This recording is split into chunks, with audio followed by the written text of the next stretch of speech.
Welcome to our PARCC and DC Science administration training for non-public test coordinators. My name is Cassie Leinitz. I am an assessment specialist and I oversee administration for the PARCC assessment. And this year the PARCC and DC Science assessments will be administered in a very similar fashion. So I'm going to be talking about both of those assessments today. As we go through the training, if you have any questions or comments, please feel free to put them in the question box. Thank you for doing so to let us know that we had an error and an issue with sound. I'm glad that we're on track now. All right, I'm going to give you an introduction to PARCC and DC Science, and then we will talk through the administration in chronological order to give you updates on how things will function this year, and then also a lot of information about how PARCC and DC Science are similar. For those of you who've administered PARCC before, but not DC Science, there's some updates this year to really make them a cohesive experience for students and administrators.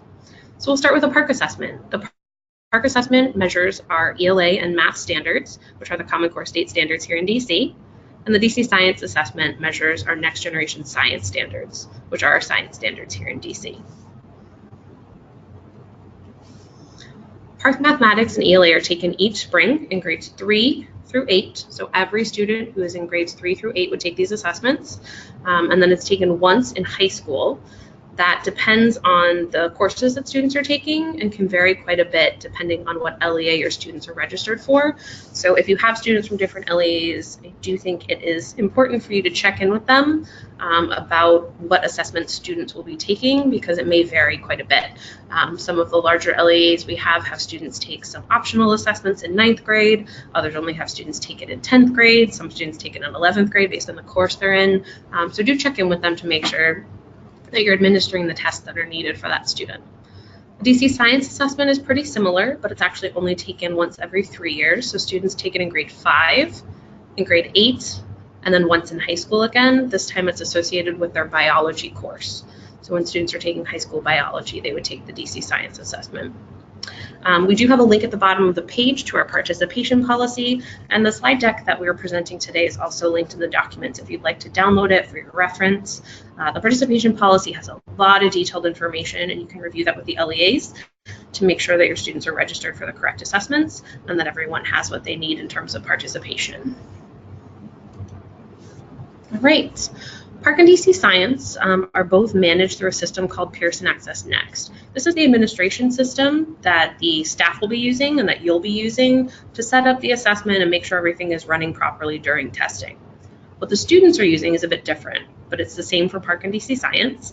Students are going to be using a program called TestNav8, and in TestNav8, that's where they log in to actually take the test. So you're working in 2 different platforms, one for management and one for student testing. PearsonAccessNext allows users to access the platform through something called Administrations. In the past, you may have noticed that you had access to a number of different LEAs through this system, and that will be common again this year. But one of the things that's different is that PARCC and DC Science will be one thing, so they will be managed together. If you're logging a student in for PARCC, you can also log them in for DC Science from the same section of the system. You won't need to jump back and forth between the two. About 2 years ago, when we had these 2 assessments, there was a little bit of difference there where you were jumping back and forth, and that's no longer the case. We wanted to streamline that and have it all in one place. As a reference, you may have students who are in Maryland or potentially in other states who also take the PARCC assessment. For those students, you will need to kind of go back and forth between 2 different accounts, because there's a DC account where we have all the DC student information, and then there would be a Maryland account or another state that may be taking the PARCC assessment where they have their information. So do keep that in mind. It is something that can get a bit tricky, but is certainly something that can be overcome and used to test students at the same time if that's what you wish to do. All right, the DC Pearson Assessment Portal is a place to go for support. You will have an opportunity to take a look at this prior to testing, get information about manuals. You can have practice tests in here. It is similar to what we used to have for PARCC, but we've included DC Science now, so we will have DC Science practice tests. Our manuals will combine both assessments. So this is one central location that you can go for both of these tests to get information on how to set things up, technology guidelines and specifications, student practice tests, lots of good information. So definitely something you would want to bookmark on your pages so that you have access to it on a regular basis when you need to set up for testing. As I mentioned before, TestNav 8 is the system that students log into, and as we've gone through the years of testing with TestNav 8 and Pearson, some educators and schools had used a browser through the internet to set up the testing for students. There's a number of different browsers that have kind of become a challenge for the system to function at its optimum ability. And so this year, one of those is Firefox. It was one of the last browsers that was available for students to use for the assessment, and it is no longer compatible. So we wanted to make everyone aware that the best option has been and continues to be using the TestNav app.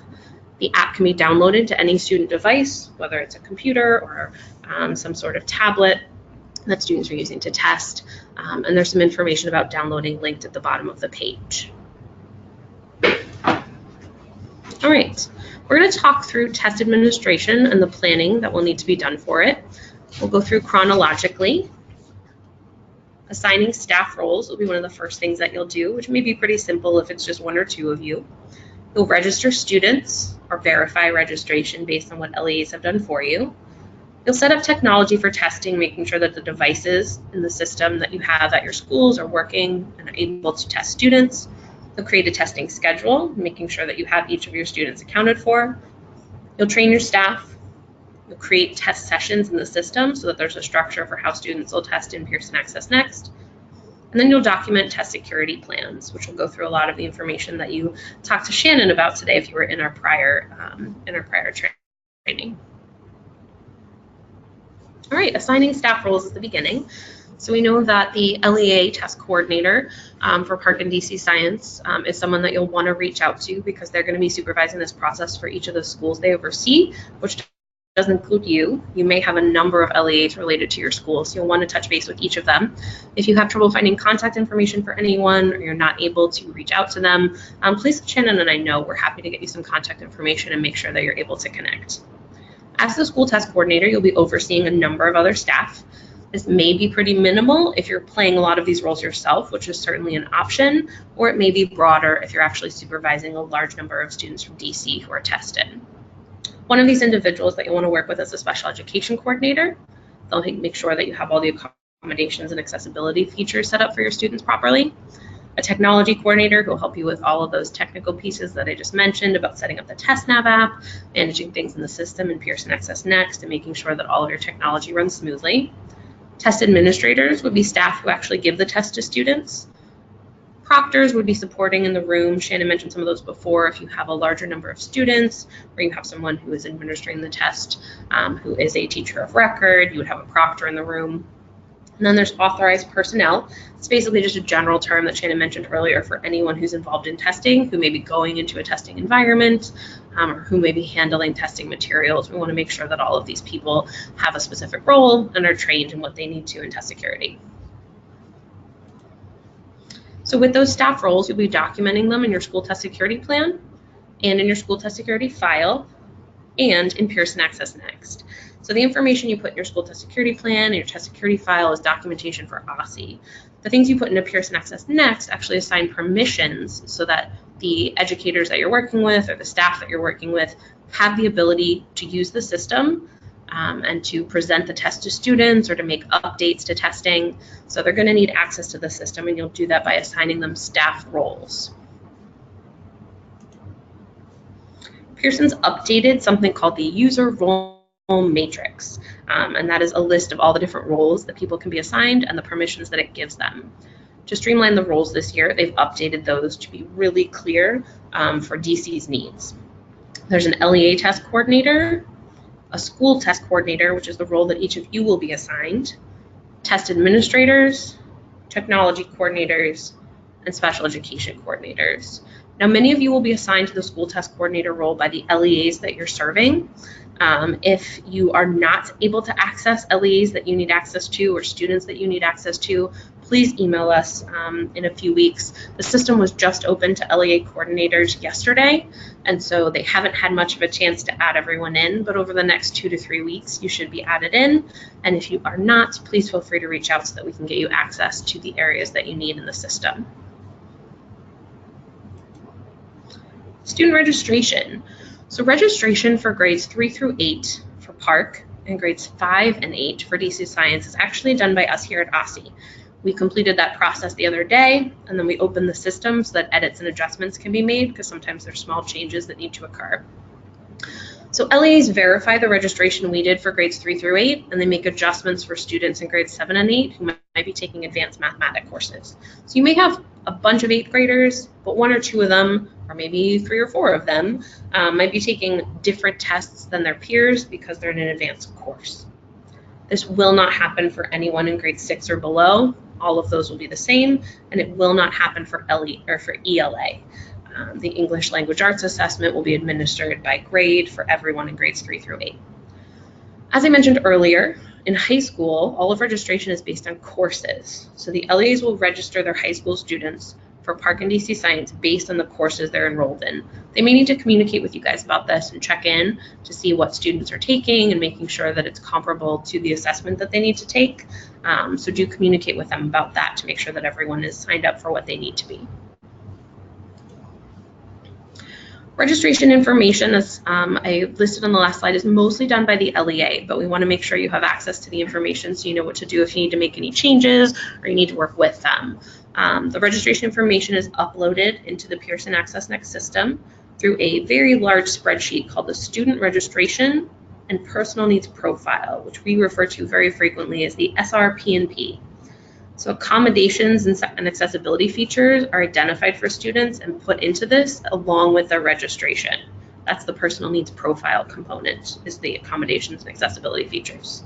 So there is a document within the PearsonAccessNext system called Student Registration and Personal Needs Profile Field Definitions. That's a really clear guide to this process. It will be used by your LEA. It's a reference for you if you need to do anything, but it should give you the information you need to understand what your students have been registered for if you're looking at their files. All right. Another area where you will want to make sure that you communicate with the LEA is documenting accommodations and accessibility features. When we talk about these, there's 3 different categories. There's accommodations, which require you to have an IEP, a 504 plan, or an EL plan. And there's actually 2 different groups within that, because students with EL plans have specific accommodations they can receive, and students with IEP and 504 plans have access to a much broader universe of accommodations. All of that information comes from documentation in those plans and then gets applied to that student's account so that they have access to those tools or they get set up with those resources while they are testing. Accessibility features can be assigned to any student and are based on the policies established by the LEA or the school. So you will want to coordinate with your LEA to make sure that you're assigning these accessibility features based on their policies. Accessibility features are things that you may assign in advance that a student has access to through the system, or is maybe provided something separate, like they're having testing with a familiar person, or they're having testing individually. Lots of things that allow them to access the assessment in the best possible setting for them. There's also accessibility features that are built into the test that every student receives. There's a highlighter tool, there's answer masking where you can cross off answers. So those types of tools are already in the system and you don't need to register students for them. They just exist there and they're there for everyone to use at their discretion. We want you to work with the special education coordinators at your school to create the policies that you need, and also work with the LEA to talk to them about their policies to assign all of these accommodations and accessibility features effectively. The LEA and school policies should be created to ensure that equity. Accommodations and accessibility features should be reflective of a student's typical testing experience, and students should practice using the accommodations and accessibility features during practice tests so that they know what to expect during testing. In terms of the functionality of the test, when it's actually being taken by students, we can't talk to them about how to click here or what to do there. That can become a form of coaching. And so we want to make sure that students receive information and practice time in advance so that they're comfortable with the system. And if they have some sort of complicated accommodation, they've had a chance to use it, ask questions about it, and clarify anything they need to before they're actually involved in test taking. So information in that SRP&P file is used by Pearson to provide testing materials to schools. They will ship things directly to your school based on what you have put in that plan. And to make sure that you receive them, we need that plan completed by February 22nd. If student accommodations change, there's always the possibility to send an additional order, but the bulk of the materials that they're going to be sending you, they'll start processing those on February 22nd and send them to you in March. Accessibility features don't require materials. Accommodations do, sometimes, not always. Accessibility features do not require materials, so you can complete that portion a little bit later. You don't have to meet that February 22nd deadline for those, if that's helpful for you in terms of organizing. There's also a crosswalk that we have available online as a reference, so that if you have trouble completing it because you're looking at the IEP and it says one thing and what PARCC has listed or DC Science has listed says something else, you want to make sure that those languages are communicating to each other. And sometimes it's really clear and other times it can be a little confusing. So we have a crosswalk available on OSSE's website that tells you the language and what it means to kind of let those two systems speak to each other. I mentioned that materials may be coming to your school for accommodations. Regardless of whether you have students with accommodations or not, you will be receiving materials for test manuals, and you may receive those accommodated materials like test booklets or answer sheets for paper-based testing if students are taking a paper-based test because of an accommodation. You might get a large print test booklet. You might get a human reader script. There's a lot of things that may come, including in those accommodated materials.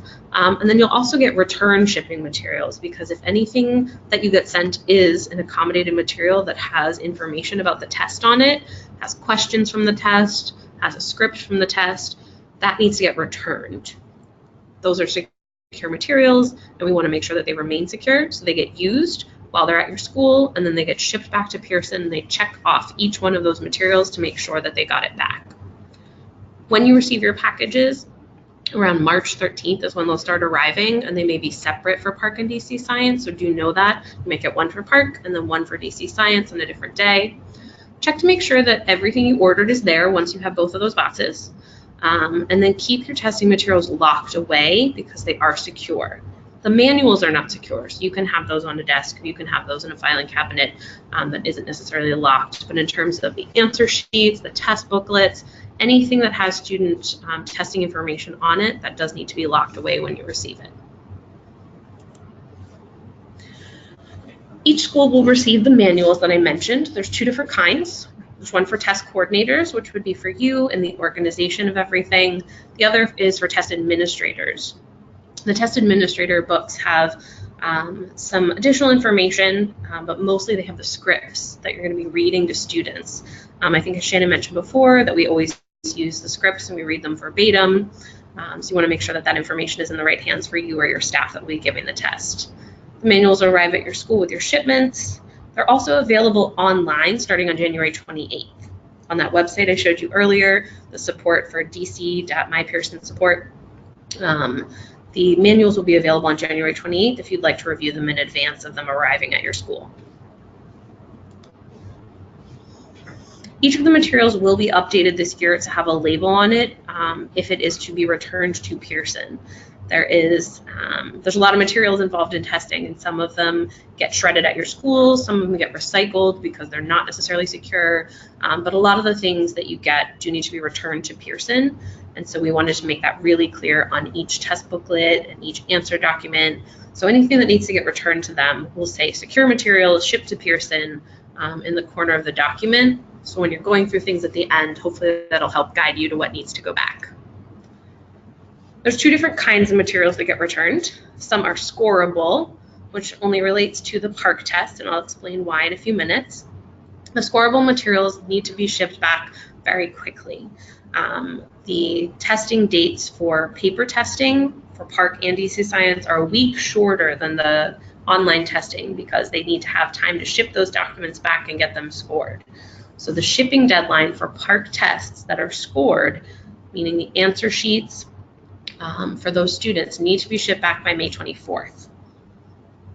Non-scorable materials are things that need to be shipped back because they have information about the test, but they're not going to be scored by a machine and give the student a score. This is going to include other sorts of materials that may be read to the students. It's also going to include DC Science assessments. For those of you who've given DC Science in the past, As much as we'd like to streamline as much as possible, one of the things that will be happening is that students who take paper-based DC Science assessments will need to have their assessments transcribed into TestNav 8. So basically what will happen with those is that the person who is the test coordinator will work with one other authorized personnel, so that there's 2 people working on that process, and they will transcribe the student test booklet into the system, and they'll click it to submit the test, which means that they will not need to send those materials as scorable materials back to Pearson, because Pearson will be scoring them from the test booklet. They'll be scoring them online, but they will need to send it back because it has lots of information from the tests and lots of student information.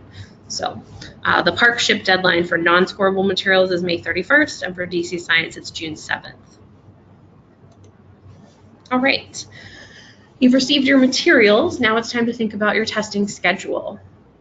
To make sure that all of our tests have the best items possible and are the strongest quality possible, the PARCC assessment and DC Science assessments are refreshed with new testing items over the course of a few years, and we want to make sure that those items are performing well, so we have something called field test items.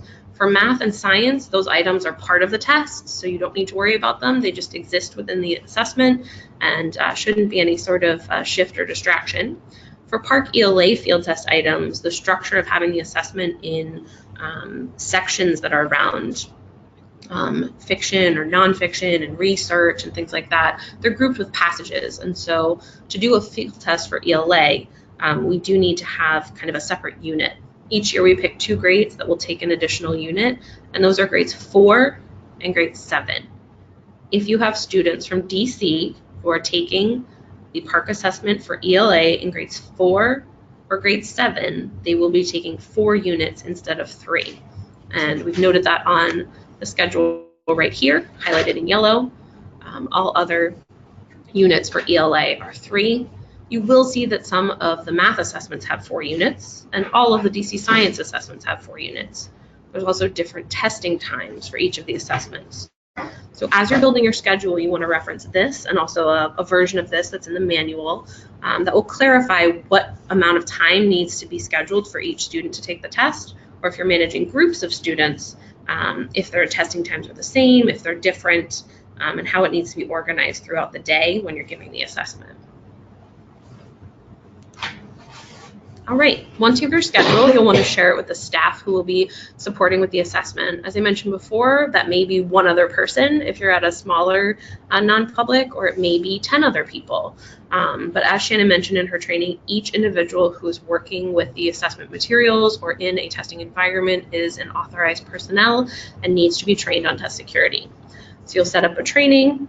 And this training can be using some of the slides that we've presented. It could be creating your own, but they do need to understand the premise of what they're doing and make sure that they're ready to follow all of the rules that we have and keep the assessment materials secure.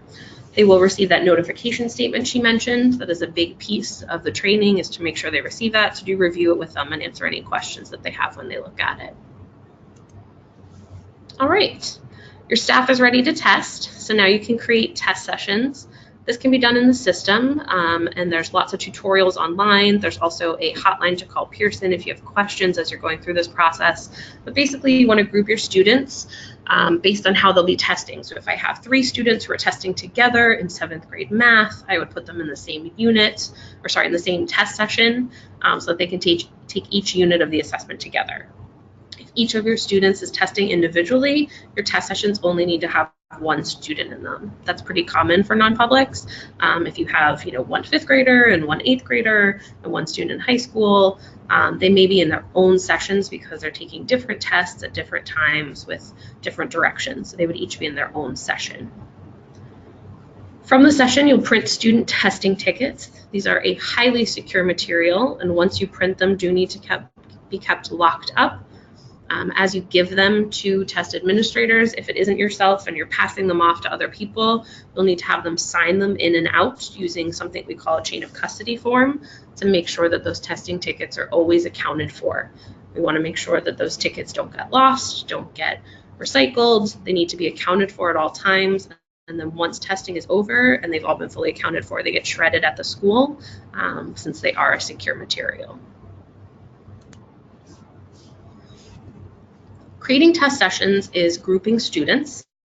And we want to make sure that the groups that are made are not only easy for you to find in the system, but also easy for us at OSSE to find across an entire district of students in DC. So we request that you have session names set up as subject, grade, initials of the test administrator, and then you put R at the end for regular sessions and M at the end if you're doing a makeup session for someone at a later time. The way this looks is under the sample, could be ELA 03 JD.R. That code will help you find your sessions as you're going through if you have 5 ELA sessions and 4 math sessions for different grades. We also ask that in the system you include a test administrator. This is probably one of the most common errors that we flag test security plans for and have to go through the process of showing everyone how to go into the system and do this. So we're happy to provide that guidance in advance if you have questions about how to do it, but we need each student test to be associated with the person who is testing that student for that session. We do this by attaching a test administrator to them in PearsonAccessNext. This is different from attaching the student to them in a test schedule that you put in your school test security plan. It is different from giving a staff member an account. It is actually a field that you fill out for that student's test. To do that, you would just put in the last name dot first name so that you can sort it easily and alphabetically by last name. All right, documenting test security. So one of the ways that we communicate with you, particularly if you are not close by and we don't get to have you come to our meetings or work with you as often, is through our school test security plans. So we want to make sure that the school test coordinators create the plan and file the test security file at the school level. And the test security files are physical files, as Shannon mentioned before. Non-public school test security plans are submitted directly to OSSE. I apologize, there's an E missing there. I will fix that.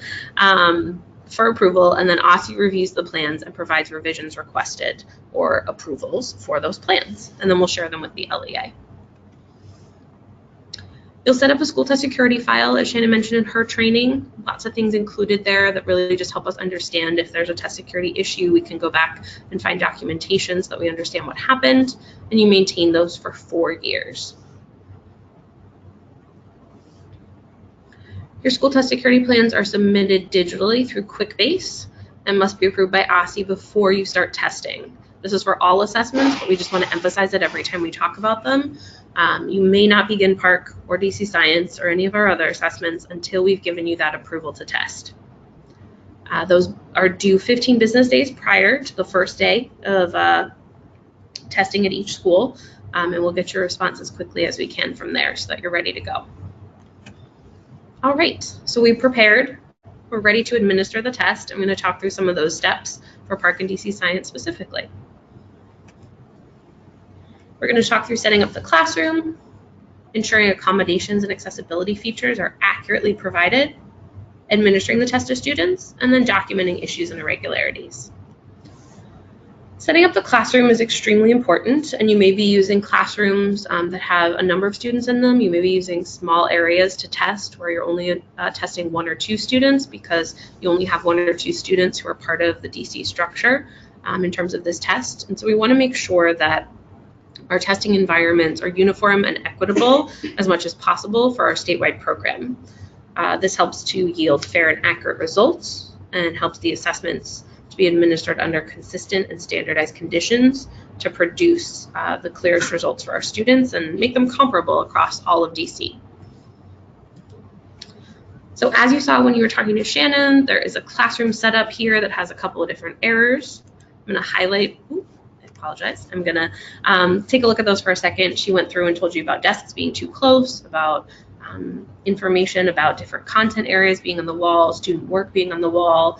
Strategies for success are not something that we would have posted because if they're not posted in a classroom for another student who's testing in DC, it wouldn't be equitable for other students who don't have those resources. So we want to make sure that what the students are looking at, if there's an issue in the classroom, and this may also be in an office or it may be in a library, depending on where you test your students, there's a lot of flexible locations. We either want to cover that information or we want to remove it. And so those are 2 options you have for any of those spaces that you're testing students in. If there's something that shouldn't be there, cover it or remove it. We also have the student desk. For PARCC and DC Science, the minimum of what students should be provided is shown here. They need their testing device. They need a piece of scratch paper, which can be blank, lined, or graph paper, but cannot have any sort of structure to it that you've created, like a web for organizing information. It can just be, paper that you would be able to buy at the store as blank, lined, or graph. They also need to have a pencil with a functioning eraser. You can give them a separate eraser if you'd like, and they need to have their student testing ticket. Optional materials include a reference sheet for math. There are some grades for PARCC Math that include a reference sheet that you can print out. The reference sheet is available in the system, so you do not have to print it out, but if that's easier for your students to look at, you're welcome to do so. Dividers sometimes help if you have students working in close proximity, and mints are a popular thing to give students. They have a little something while they're testing. We also have accommodations and accessibility features where students' desks may look more like this. They may be using a word-to-word dictionary as an EL student. They may be using headphones for something like text-to-speech. They may have a calculator accommodations. They may be using that for testing. This is what a student's desk may look like if they're actually using some of those materials for accommodations and accessibility features. So it varies by student. You want to make sure that every student receives what they need and has the right materials for their test. Ensuring that all students with accommodations are provided with the appropriate materials is extremely important.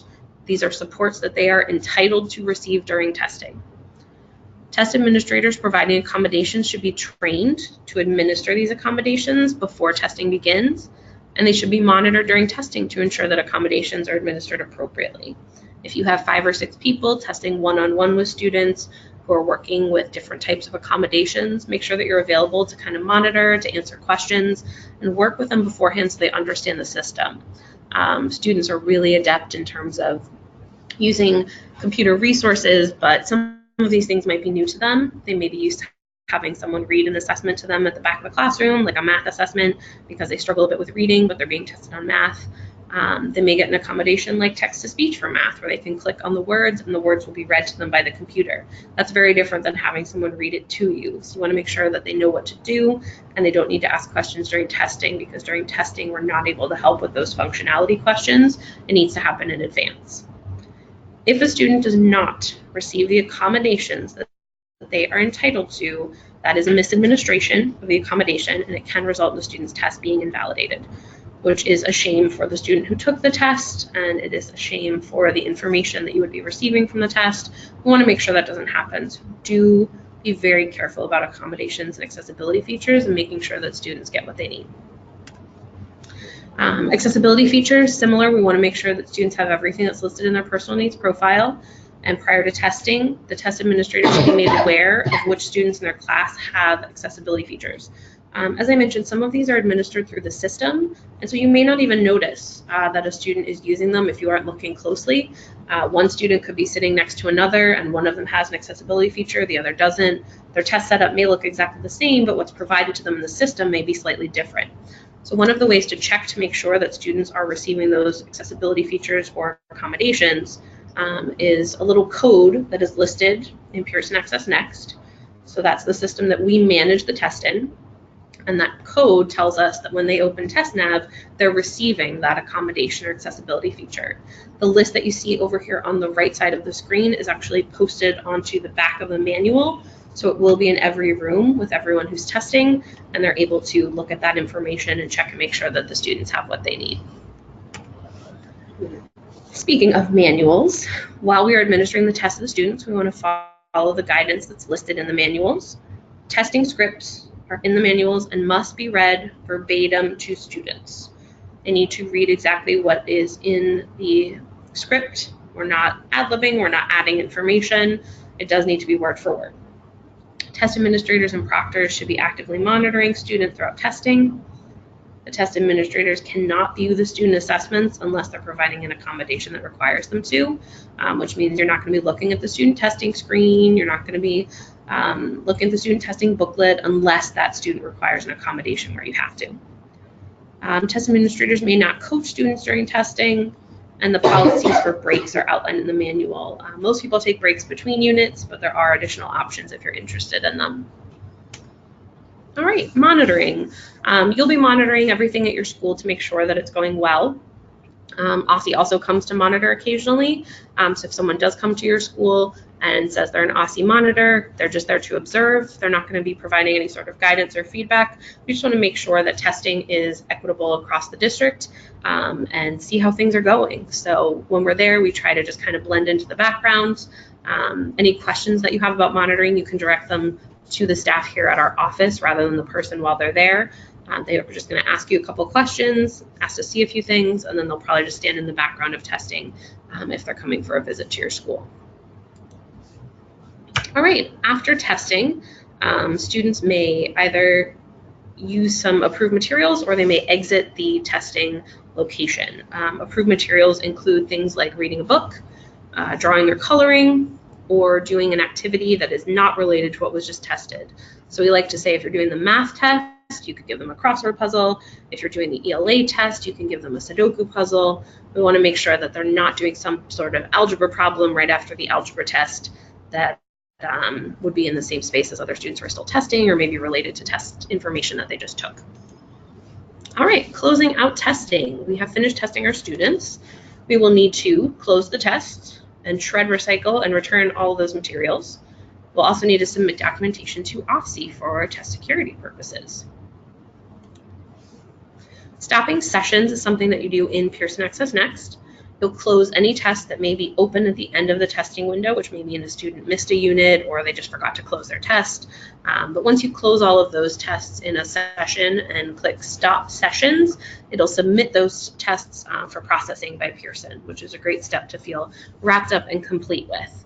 That's the last step that you'll need to take in the system. Then you'll also need to shred, recycle, and return materials. And hopefully this is a helpful chart when you're doing that. There's also directions in the manual, but this breaks it down into things that stay at your school, which are in blue, some are shredded, some are recycled, and things that get shipped back to Pearson, which are in red. Some are secure and some are scorable. So for shredding, we want to take all those student testing tickets, any scratch paper students used where they wrote information from the test to solve problems or write down information for notes. And any of the reference sheets that they may have written on as if they were scratch paper, those things need to be shredded. Non-secure materials that can be recycled would be the manuals, blank reference sheets that students didn't write on, and any sort of rulers or protractors or little paper-based tools that were sent with testing for Pearson, as long as the students didn't write on them. We talked about returning things to Pearson. Scorable materials need to be returned first. So that includes the answer sheets. And also for third grade, just note that the students don't have a separate answer sheet. Their test booklet is where their answers go. So we say that the third grade test booklets are that scorable material as well. Secure materials to return that are not scorable would be your PARCC and DC Science student test booklets and your human reader scripts. As we mentioned before, it is extremely important if you have a paper-based DC Science test that it gets transcribed before you return it, because it needs to be put in Test Nav 8 or else it will not receive a score. This is just reiterating that point. For PARCC paper answer sheets, they're going to go back as scorable materials. You can put them right in the box. For science, you'll need to transcribe it into the computer before it goes in the box. Directions for shipping are provided in the manuals. There's also going to be those labels that they'll provide you when they first ship materials, so keep a hold of those and keep the boxes so you can ship it all back. All scorable PARCC materials need to be returned by May 24th. That's 5 days after that test ends for students who are taking paper-based tests. And then 5 days after PARCC and DC Science end overall, you'll need to ship back materials for those May 31st and June 7th. The faster the better, but those are the deadlines. Documentation for OSSE will just include those test security affidavits that Shannon mentioned, as well as the test security file where you'll keep all of that information for 4 years. Just make sure all your notes are organized and everything that needs to be in there is ready. Next steps. So this is next steps for right now. I have resources listed that are also linked in the document that is the slide document that's shared here for the testing platform, for information about how to use it, training modules, all sorts of good things, as well as phone numbers for contacting for support if you need it. If the support you need has to do with the PearsonAccessNext system, call Pearson. If it has to do with a student or student information, a student, what test should they be registered for? I can't access a particular student. That's when you contact OSSE. So technical things in the system go to Pearson. Student issues come to OSSE. A couple resources. There was the Pearson portal that I mentioned before. From there, you can get to a couple other locations. One of them is a user guide for PearsonAccessNext. This is one of my favorite locations to go to learn new things in PearsonAccessNext, because whenever you search for something, it'll give you steps listed out that explain how to do something. Along with that list, there'll be pictures that show you how to do that based on what you can see on the screen. So it'll show you little screenshots. And there's also often videos. So for any type of learner, you can have a list, you can have visuals, you can have a video explaining it. Great place to go if you're not sure how to set up a session, if you're not sure how to close a test, if you're not sure how to register a student. This is a great resource. There's also a guide for TestNav 8. This is a great place for your technology coordinator to go, or if you're playing that role, for you to take a look at. This will tell you about those updates of like how you can't use Firefox, how you need to have certain things set up in the system to make sure that it's running properly. So technical information and troubleshooting information for TestNav 8 can all be found in this user guide.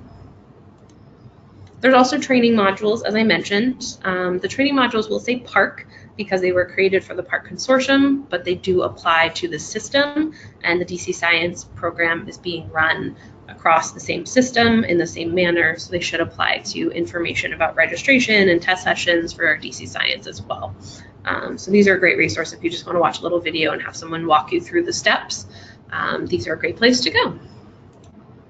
All right, as Shannon shared before, these are the points of contact at OSSE. I oversee the PARCC assessment. I have a colleague, Daniel Alcazar-Roman, who oversees DC Science. Since the administration for the two is very similar, we can both answer your questions, so feel free to reach out to either of us. And then Shannon oversees test security, so she would be your contact if you have questions about that. All right, I'm just going to check with Shannon and see if there's any remaining questions in the chat box. It does not seem like there are. Thank you so much for attending. We really appreciated you being here, and we are here to support you as you have questions and move forward. As I mentioned before, do connect with the LEAs you're working with and their points of contact. It's great to have an email address and a phone number in case you need help. And if you don't have access to those people, please let us know and we can put you in contact with them so that you're set up for success. All right, we look forward to hearing from you in the future, and we hope you have a successful test administration. Thanks so much.